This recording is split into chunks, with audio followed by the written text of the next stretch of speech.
And welcome back to the Excellent Everyone. I am Rob McConnell. We're coming to you from our broadcast center and studios in Hamilton, Ontario, Canada. If you'd like to send us an email, xzoneradiotv.com, on all social media sites, Xzone Radio TV. And to find out about the programming we have available for you, 7/24/365 on the Xzone Broadcast Network, www.xzbn.net, and on the Xzone TV channel on Simul TV, www.simultv.com. My guest this hour is Paul Smith. He is the author of 3 books and was born in Cape Girardeau, Missouri. He was a 4-year-old mass communications major with an English major at Southeast Missouri State University. Today, Paul lives and works in Western Missouri, working on other books, movies, and screenplays. Paul's first book, MO41, The Bombshell Before Roswell, was well reviewed by readers and shown on the History Channel series Ancient Aliens in late August of 2016, and a featured segment on the Cape Girardeau UFO crash of April 1941. Coming this November, Paul's latest startling nonfiction book, JFK and the Willard Hotel Plot, The Explosive New Theory of Oswald in D.C. For more information on Paul, join him on Facebook at facebook.com/Cape Girardeau 1941 UFO Crash, America's First. And Paul, welcome to the X Zone. Well, thank you for having me on. It's a pleasure to be here. Never heard of Cape Girardeau. Tell me about it. It's a small town. In 1941, it was about 20,000 people. Today, it's about twice that, and it hosts my university, my alma mater, Southeast Missouri State University. My parents went to college there with the father of Sheryl Crow, the famous rock star. And her aunt was a sorority sister to my aunt at the university, and I went there in the 1980s. It's a fairly sleepy, conservative Christian community. It certainly was very much in 41, and it still is today, on the banks of the Mississippi River. Now, tell me about the alleged UFO crash of April 1941. The story seems to always begin with a letter written by a woman named Charlotte Huffman Mann. It circulated among UFO researchers in the 1990s, and they began showing up in Cape Girardeau and trying to learn more, and they didn't find out a whole lot. But it was a fascinating story. She said her grandparents told her the tale of how in 1941, in the month of April, probably, I've guesstimated April 12th, the night before Easter, a Saturday night, that a call came into the Huffman family home, and the Reverend William Huffman took the call and said to his family, there's been a plane crash outside of town. They need some spiritual comfort, and I'm going to do whatever I can to help, and took off in an unmarked car. And he came back later close to midnight, and he was pale and shaken, and the family asked him, what's going on? What's wrong with you? And he said, I'm going to tell you this story once, and then I'm never going to speak of it again. And apparently he lived up to his word. He said, you know that airplane crash, that the phone call and the airplane crash? Well, we got out there, this associate of the police department and I, and we found the flames and some wreckage, and the firemen, the police department, a couple of, or at least one FBI agent, a couple of reporters with big flash cameras. But it was not an airplane. It was not a cylindrical craft. It was circular shaped. It was grayish silver. It was cracked open. And Reverend Huffman says, I got a peek inside, and there were a couple of small seats and gauges and dials and a silver band around the inside of the cockpit with some strange hieroglyphics he could not make out. And he looked over, and there were 3 casualties, 3 bodies on the ground, and they were all identical. 3 grayish silver creatures, non-human, big round heads, big black eyes, long thin arms and legs. 2 were dead, and a third one he knelt over to say some prayers with his Bible. It was still breathing. There was still some amount of respiration, and as he was saying his prayers, the creature went limp and apparently died. While he was standing there in shock, 2 men picked up a dead alien and propped him up underneath the arms and spread his long, skinny arms out and posed for a picture from a newsman who whipped out a small Brownie camera from his pocket. And after he took the picture, he stuck the photo or the camera back in his pocket And then there was a new invasion force that came over the farm field that night. It was the United States Army that showed up and hemmed them in and said, put that down, put the bodies down, the wreckage, any shrapnel, give me your notes and your photos, your film. This did not happen. You never saw this. It's a matter of national security, and you're never to speak of this matter again. And you might wonder, well, how did the Air Force or the Army get there so quickly? It turns out the sheriff of Cape Girardeau County had a brother in the Air Corps in Sikeston, Missouri, which is about 35, 40 miles south of the crash site.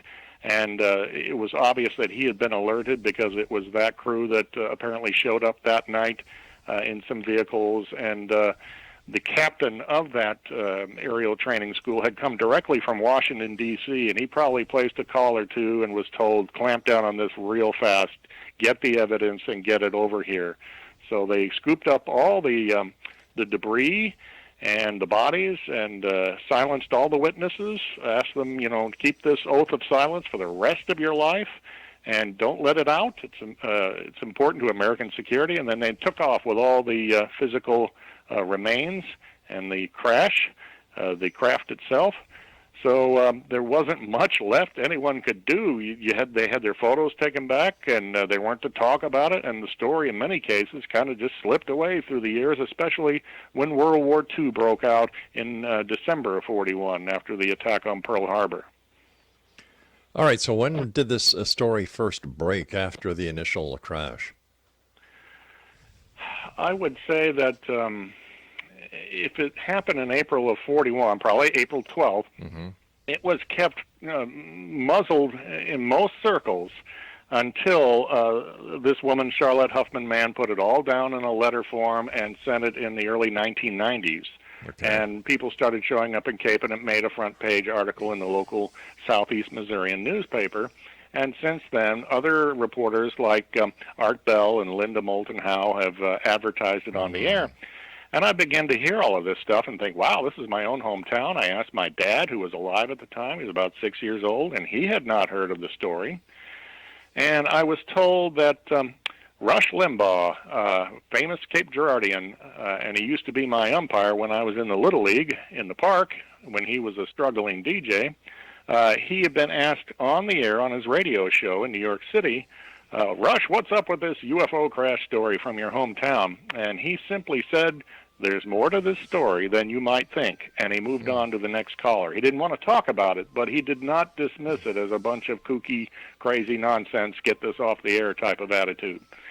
So Rush's father had been in town in Cape Girardeau as a budding pilot. He took lessons and was a big Air Force pilot in World War II and the Korean conflict. He's a very highly respected veteran, and he was an attorney in town that my father used to know. So I suspect Rush Limbaugh, the broadcaster's father, told him, I've been informed that Rush has been telling a few people, and I don't know this for certain, that he heard the story when he was in high school in the 1960s. My own stepmother said the same thing. She heard the story first in high school in Cape Girardeau in the 1960s, well before this letter came out in the 1990s, and the story began to spread. Go ahead. I find it rather ironic that it parallels the Roswell crash of 1947, and that it first happened in 1941, and nobody heard about it until the 1990s after this lady wrote a letter about it. Now, yeah, somewhat.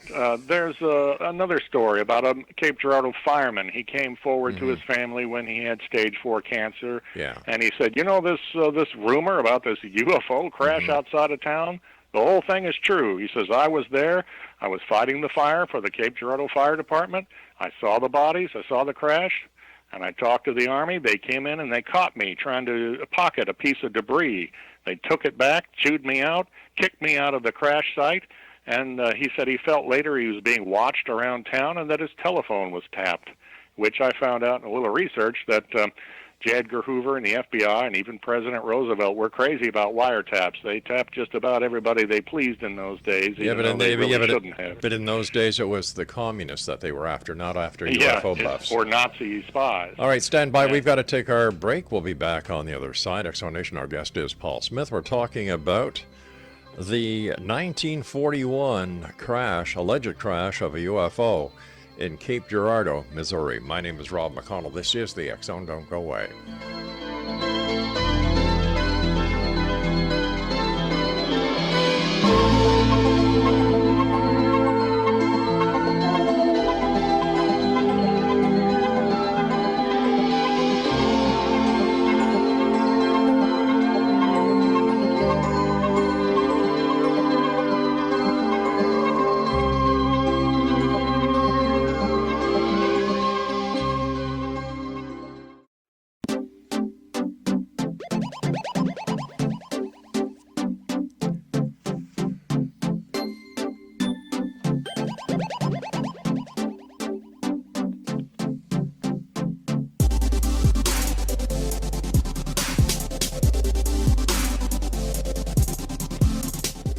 Paul Smith is my guest. We're talking about an alleged UFO crash that is purported to have happened in April of 1941 in Cape Girardeau in Missouri.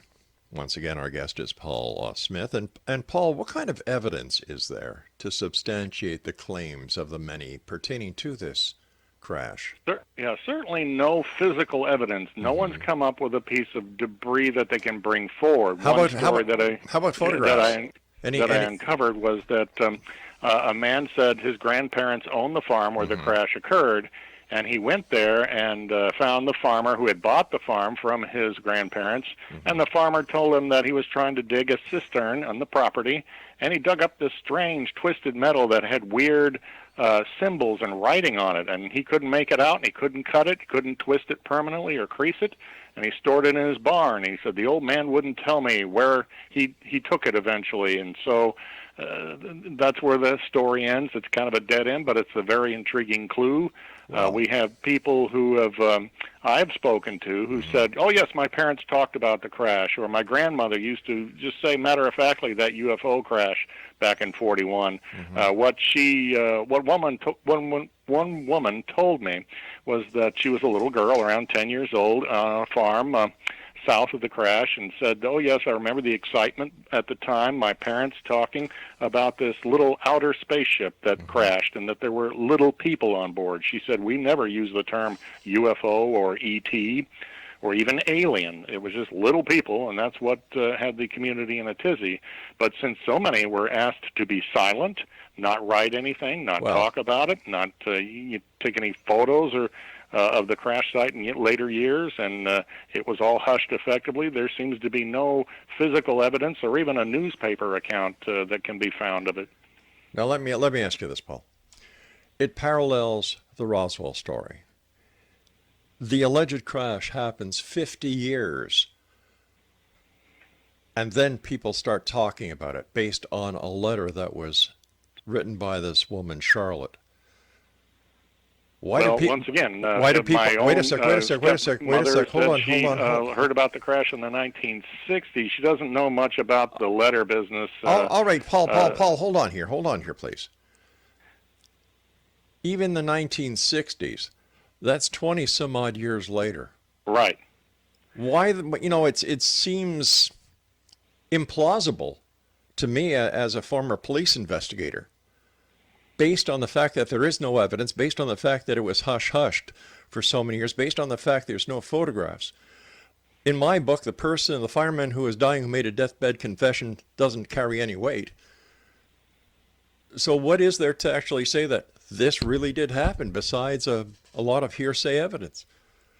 Circumstantial and hearsay evidence. Many a court case is won on circumstantial evidence alone. Well, we're not talking if about a court case here. If we had physical evidence, evidence, I'm sure the government would step in and snatch it away from you pretty quick. But I tend to agree it's very frustrating. Almost all the witnesses, not only deceased, but their children are deceased. So there's almost no one you can talk to today, or the exact location of the farm. You can't go there either because it hasn't been pinned down precisely. So it is very frustrating. Yeah, it's either frustrating or non-existent.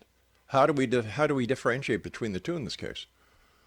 Well, I try to lay out the evidence for this, or the circumstantial case for this in my first book, and I got a number of responses from people on Facebook and emails, and I had some leftover data, so I created Three Presidents, Two Accidents as a sequel in later of 2016.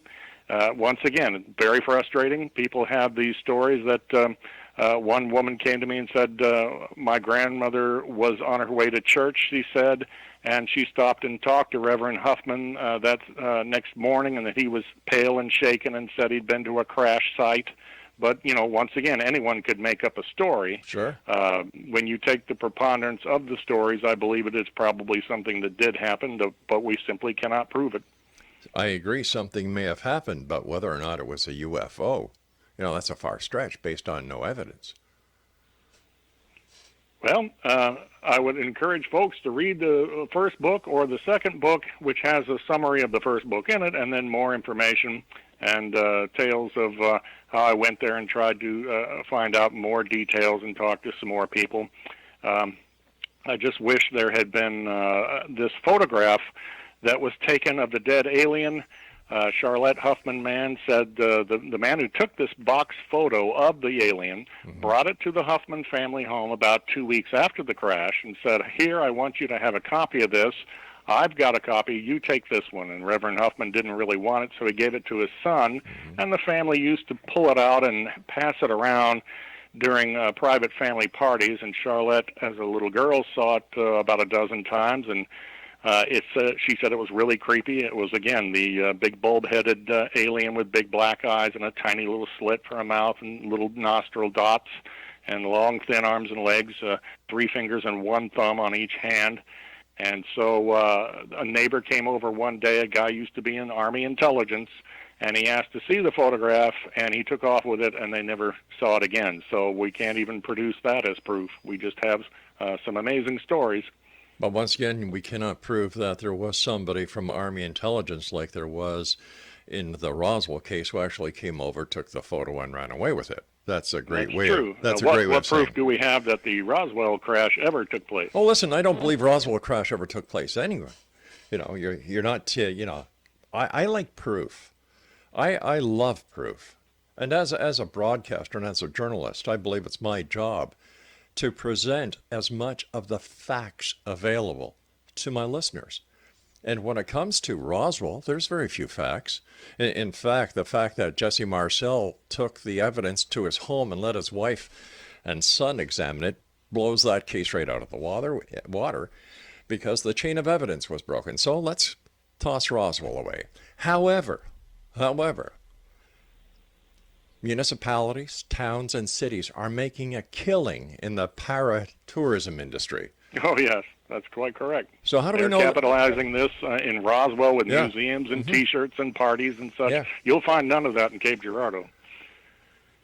Then why the book? People ask all the time, why is there not a book on this? Even I ask the same question. So I put together all the data. One of the pieces of circumstantial evidence are a series of supposedly leaked documents that you can find on Robert Wood and Ryan Wood's website, majesticdocuments.com. One is a 1947 report that mentions the findings in the New Mexico desert were compared to the Missouri crash of 1941 and thought to be genuinely extraterrestrial in nature. And you can read more about that at Mr. Wood's fine site. I put a chapter of document references or seeming references into my book. That's not proof either, because anyone can really rig up a fake document, I suppose, if they wanted to. Exactly. There were 2 references to the 1941 crash within this 47 document, which was supposedly supposed to be for Harry Truman, the president. Why do you think that? Why do people think that the government is as nefarious as covering up all these crashes, and the same people who make the claims that the government is suppressing information are unable to find or provide any evidence to the contrary, that they are, in fact, covering stuff up? It could be a fear that they're afraid of a panic if anyone should find out, and they want to keep this recovery business hushed up so they can examine it before the public finds out and control the story, which they have never released. When I first heard the Charlotte Huffman man story, I thought, aha, I gotcha. There was no FBI office in Cape Girardeau in 1941, and in doing my research, I found out, well, what do you know? 1 month before the crash, the FBI opened an office in our post office in town. So an FBI man most likely was there, even if it was an airplane crash, which I don't believe it was. But in Cape Girardeau, we had a very large German contingent who had even their own German church services in the German language back then, and we were very much in a tense situation with Germany. Most Americans thought it was inevitable. We're going to war with Nazi Germany, and they might even attack us. So I can see where the FBI and the Army at the time of the crash would ask everyone to keep this hushed. We might have us an attack here by the Nazis, or information and material that we could utilize in a secret weapon against the Nazis. Who knows? So I can understand more why it was hushed and why they asked people, do not talk about this. The fact that there was no article or mention of this alleged crash in the newspaper, that raises flags. But has anyone gone to the FAA to do an investigation as to see whether or not a crash on that date had actually been reported to the FAA or any other aviation authority? Not to my knowledge, and I tried to look into this a little bit. I'm not sure what kind of records are around. That's the case in so many, hospitals and police stations and such. I went to the Cape Girardeau police station trying to find out what kind of records did someone go out on a call. The fire department records were supposedly lost in transit, although there's a little call sheet for the month of April, and it mentions one night they went out on such and such and came back late. It's not definite proof, but record keeping may have been a little scanty and then lost over the years, so it just makes things even tougher. All right, stand by. We've got to take our news break at the bottom of the hour. X Zone Nation, Paul Smith is our guest, and Paul and I will be back on the other side of this break as we continue here in the X Zone from our broadcast center and studios in Hamilton, Ontario, Canada. And we're coming to you around the world tonight on the X Zone Broadcast Network, Talkstar Radio Network, Mutual Broadcast Network, iHeartRadio, Simul Radio, and Simul TV. I'm Rob McConnell. Don't go away.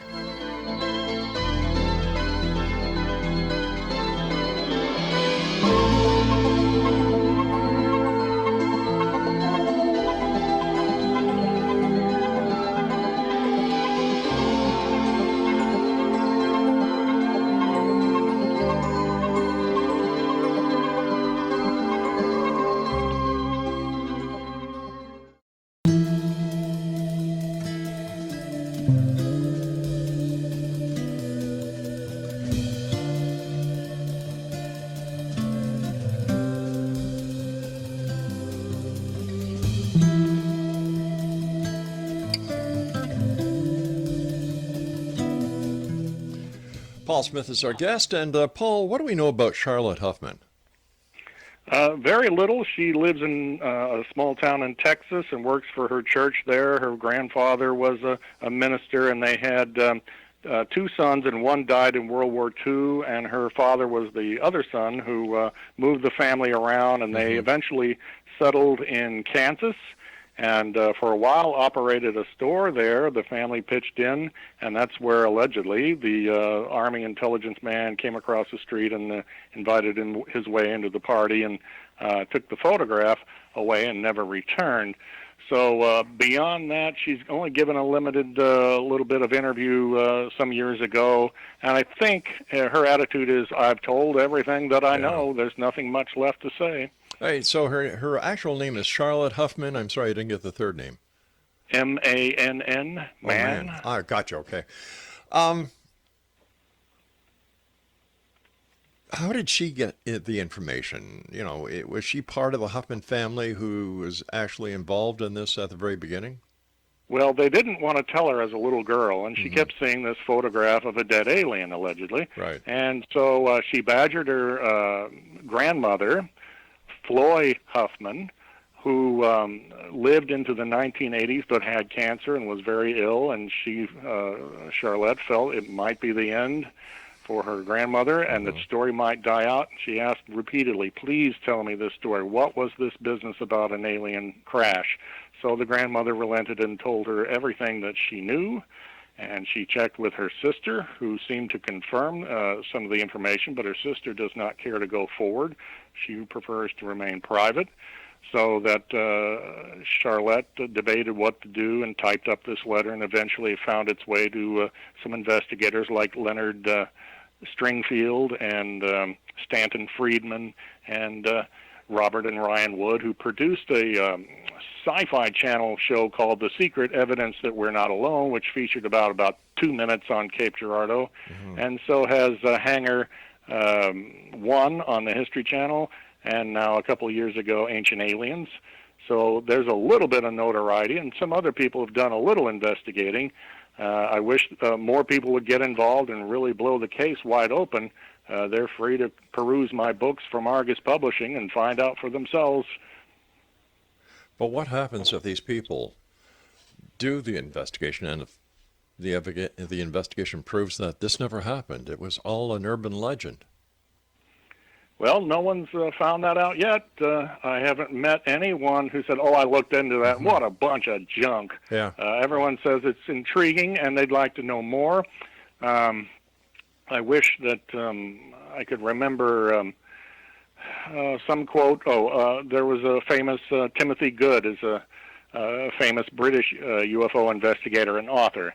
And he said, judging from the facts, I believe the Cape Girardeau crash really did happen. It was the first one of these, and it was genuine. Now, once again, that doesn't prove anything, but it does bring a different perspective of a different researcher or investigator. But, they are all looking for material for books and TV documentaries, Sure. aren't they? They are, and 95% of anything you see on TV pertaining to UFOs is nothing but a bunch of bunk. You said Timothy Good said judging from the facts. What facts did Timothy Good have that I haven't heard tonight? Well, he worked with Robert and Ryan Wood in putting together the sci-fi channel special, The Secret: Evidence That We're Not Alone. Right. It ran about 15 years ago, so I don't know how much he dug into Gotcha. it, quite frankly. But I think judging on what he learned at the time, and hopefully he read my book years later, I have not made contact with him, so I guess you'd have to ask him. I've had several conversations with Stanton Friedman, and not once has he ever mentioned to me the Girardeau UFO case. He came to Cape Girardeau and was asking some questions, went to the local newspaper office, as I understand it. I have never heard him downgrade or slam the story. I tried to contact him, but being a nobody at the time, and still a nobody now, I did not hear back from him. So once again, you'd have to contact him and ask him, see what he thinks, if you can get through. I will. What do you think the significance of this alleged case is? Why should it be pursued?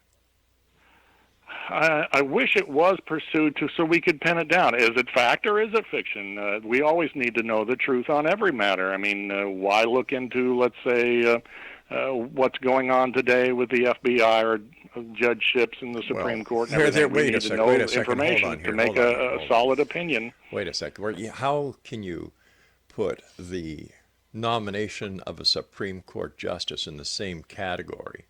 Because they are investigating that. The FBI is looking into it. We need to judge whether this man committed sexual assault crimes before we put him on the Supreme Court. We have to have all the facts before we make up our minds. They are allegations. They are allegations. They're allegations. The FBI will investigate a little. Let's hope the media does too, and we'll find out if the allegations are true or not. You see, the FBI does background checks. It doesn't investigate non-crimes. In order for an investigation to be conducted, Dr. Ford would have had to go to the Maryland Police Department where the crime occurred. Now, since there's no statute of limitations on the sexual type of allegation crime that Dr. Ford is making against Judge Kavanaugh, she could go there tomorrow, file a complaint. The complaint would be investigated, but all the FBI are going to do is another background check. They do not. So the FBI should not ask questions and not investigate. Is that what you're saying? They don't investigate. All they do in this case is a background check. It's the Federal Bureau of Investigation. Sir, what do you think they're getting their name from? Sir, It's what they do. They do not. We're getting way off course here and talking about a UFO crash. Well, you brought the judge into the UFO crash, not me, sir. Apparently mistakenly. Let's talk about something else. All right, or this interview could be over. Which do you want to talk about? Well, UFOs, sir, or you want to talk about Judge Kavanaugh? Well, sir, if you terminate the interview, then all our listeners will give you no credibility whatsoever. Oh, that's not true. I think they would really resent your snide attitude and your disrespectful attitude, sir, saying that 95% of all UFO cases are bunk. They are. You've developed an opinion without much fact. You are a skeptic, and that's quite clear. And therefore, this interview is over. There you go, Exxon. Another person who, when put into a corner, asked for proof, asked for some semblance of sanity. They run, they hide, because they are cowards. They live in a world of fantasy. They live in a world where, a little bit of information will get them to sell books. Paul Smith is looking for at least 1 second of fame. And as you can see here, he really doesn't understand the world of investigative procedures. Obviously, he doesn't agree with the method in which the nomination of Judge Kavanaugh is going. He doesn't really fathom reality. He's another wishy-washy person who really just wants to get out there, maybe bring fame and fortune to his little town. What can I say? He dropped a lot of names, but when push comes to shove, he cowered, he hung up, just as many UFO people do. They are afraid of the truth. And the truth is that they have none. They live in a world of fantasy where everything they see is a little gray man from a UFO crash that has no proof because the government has taken it away. And in this case, when we're looking at the story of Mr. Smith, the Army intelligence officer was shown the picture, and he took it and he ran away with it. Isn't that very convenient? Well, just imagine that. The convenience of not being able to provide any proof, but claiming that something happened. We've got a fireman who makes a deathbed confession. Big deal. Anybody can make a deathbed confession. That doesn't mean it's real. And then I asked him a very simple question. If somebody claims an airplane crashed, what did the authorities say? Did anybody go to the aviation authorities and say, did a plane crash at this place at a certain time and a certain date? No. Why not? This is what happens when you get non-investigative people who really don't know how to investigate or what to look for. Go out, say they've done an investigation, and then they come back with nothing. And then when they are challenged about the facts and the findings, they panic. And rather to continue to make themselves look very stupid and foolish, what do? They hang up. There you go. Another one bites the dust here on the X Zone. And you know what? They're a dime a dozen. They're a dime a dozen. He mentioned Art Bell. Big deal. I love Art, but he was a sensationalist. He mentioned Linda Moulton Howe, another sensationalist. He mentioned Ancient Aliens. Now, there's a bunch of wackos. The truth. That's what I want. I want the truth. I want evidence. And if you can't provide me with that, be honest and say you can't. But don't try and BS me, because you know what? It will not work. I'll be back on the other side of this break. Don't go away.